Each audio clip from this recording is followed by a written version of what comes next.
Haryana, we are announcing elections for Haryana also. Haryana में जो total constituencies हैं वो 90 हैं, जनरल 73, एसटी 0 और एससी कॉन्स्टिट्यूएंसी 17 हैं। अगर इलेक्टर्स इन हरियाणा की बात करें तो टोटल राज्य में 2.1 लाख इलेक्टर्स हैं, जिसमें 1.06 करोड़ मतदाता हैं और इसमें महिलाओं की संख्या 95 लाख है। थर्ड जेंडर 1.50 लाख पीडब्ल्यूडी और 2.54 लाख हमारे 85 एज ग्रुप से ज्यादा के मतदाता हैं। और जो हरियाणा की एक रोबस्ट हेल्दी लाइफ स्टाइल है, उसमें हमारे 10,321 ऐसे मतदाता हैं जो शतायु हैं। उन सबको हमारा नमन, और वो सब वोट देने आए, इसकी हम पूरी की पूरी कोशिश करेंगे। चुनाव आयोग ने आज तारीखों का ऐलान किया है। 1 अक्टूबर को हरियाणा प्रदेश के विधानसभा के चुनाव हैं। हम जो चुनाव आयोग ने तारीखों का ऐलान किया उसका स्वागत करते हैं। हमारी पूर्ण तैयारी है। हमारी सरकार मिशन मोड के अंदर लगातार पिछले 10 वर्षों से काम कर रही थी और अब भी लगातार आने वाले समय के अंदर आदरणीय नरेंद्र मोदी जी के नेतृत्व में हम हरियाणा के अंदर बड़े मैंडेट के साथ सरकार बनाएंगे।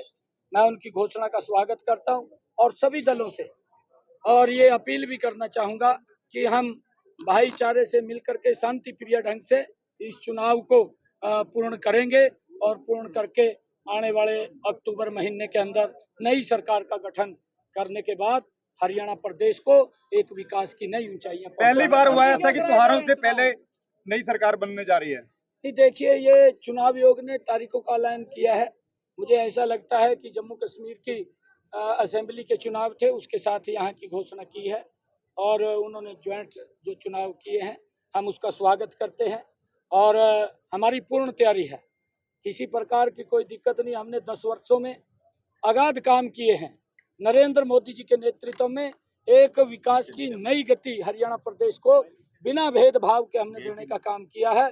आगे भी इस गति को हम जारी रखेंगे। हरियाणा में कांग्रेस पूरी तरह से तैयार हैं, लोग भी तैयार हैं। लोगों छत्तीसगढ़ ने फैसला कर रखा है, ये अगली सरकार कांग्रेस पार्टी की सरकार होगी। चुनाव को चुनाव के नाते से लेना चाहिए। चुनाव को ऐसा नहीं है कि चुनाव को बहुत आसानी से लेना चाहिए, क्योंकि आमने सामने जब दो प्रतिद्वंदी होते हैं तो उनको अपनी बड़ी ताकत से चुनाव लड़ना होता है।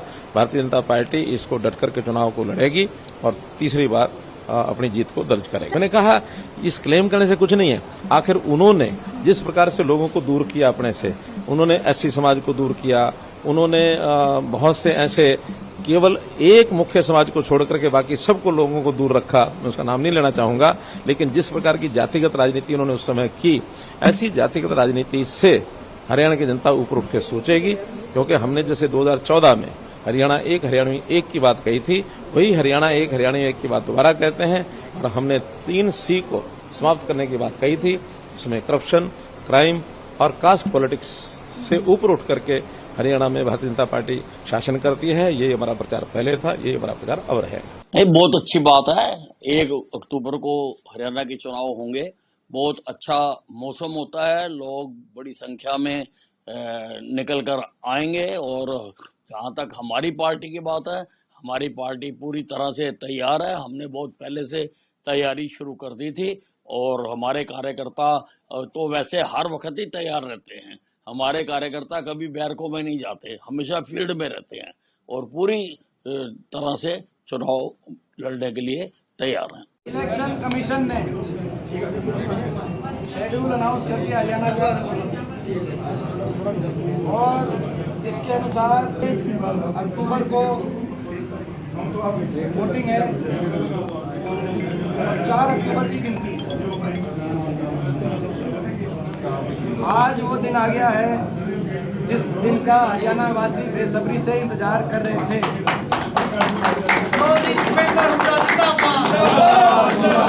आज ये इलेक्शन कमीशन की प्रेस कॉन्फ्रेंस सुनने के बाद, हरियाणा के चुनाव के डिक्लेरेशन के बाद आम हरियाणा वासी के चेहरे पे एक नई किस्म की मुस्कान और चमक आज आप देखेंगे कल से।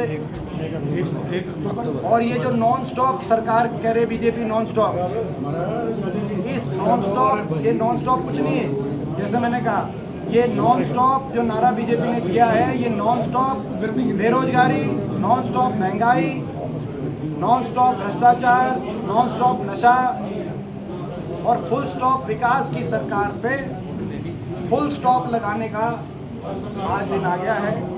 इस बीजेपी की सरकार पे लोग फुल स्टॉप लगाएंगे। इस सरकार पे लोगों को बेसब्री से इंतजार था, क्योंकि इस सरकार ने हरियाणा का बहुत नुकसान किया है। देश में विकास के प्रतीक हरियाणा को दुर्दशा में का प्रतीक बना दिया, स्वागत करते हैं आप इसका। बदहाली का प्रतीक बना दिया गया। और इसीलिए हम इलेक्शन कमीशन की घोषणा का भी स्वागत करते हैं, हरियाणा की जनता भी स्वागत करती है।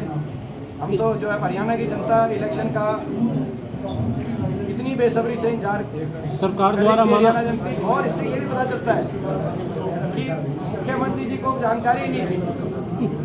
हाँ जी, तो आज सुबह मुख्यमंत्री जी ने ये बोला कि इलेक्शन समय पे होंगे। इलेक्शन तो नवंबर में होंगे। तो या तो उनको उनसे पूछा नहीं जा रहा, तो यानी कि उनसे कोई सलाह मशवरा ही नहीं लिया जा रहा। तो जब केंद्रीय सरकार और केंद्रीय सरकार के जो संस्था हैं, जो अपना आप ये करेंगे कि क्या कांग्रेस की तैयारी है, तो हमारी पूरी तैयारी है। और तैयारी भी इसलिए कि जब लोकसभा के चुनाव खत्म हुए हैं, उसके फौरन बाद कांग्रेस पार्टी को एहसास था कि अक्टूबर में चुनाव होने असेंबली के हरियाणा में, इसलिए उसी तरीके से हमने तैयारी शुरू कर दी थी। इसका अगर आप ज़्यादा सही इसका विश्लेषण करें तो 2019 में 10 की 10 सीटें लोकसभा की बीजेपी ने जीती थी और बड़े मार्जिन से 58% के करीब वोट मिला था। और जब विधानसभा का चुनाव आया तो 40 पे आके रुक गई गाड़ी और बहुत बड़ी लगभग 12% का वोट फॉल हुआ था उनका। और अब जो मेरी समझ है या जो मेरा राजनीतिक अनुभव है एक लंबा, भारतीय जनता पार्टी के पक्ष में लोग हैं ही नहीं। दूसरी बात ये कि जो उन्होंने अपने पक्षधर बनाने की कोशिश की हरियाणा के वोटर को, वो उसके दो ही कारण हैं। एक तो उन्होंने जाति पाति के आधार पे समाज को बांटने का एक प्रयास किया, और दूसरा धर्म के नाम से, मैं तो उसको धर्म तो नहीं बोलता, धर्मांधता के नाम से लोगों को बांटने का काम किया। इन दोनों चीज़ों पे वो पूरे तौर पे हरियाणा के संदर्भ में, हरियाणा का सामाजिक जीवन, हरियाणा का ऐतिहासिक जीवन और हरियाणा में सामाजिक जो हमारी मान्यताएं हैं इकट्ठा रहने की, वो सारी मान्यताओं का उनको ज्ञान नहीं था। इसलिए उनको इन दोनों चीज़ों से बड़ा भारी नुकसान हुआ। और इसलिए वोटर जो है आज हरियाणा में, मेरा अपना ये आंकलन है कि 70% से ज़्यादा मतदाता आज भारतीय जनता पार्टी को सत्ता से बाहर करना चाहता है।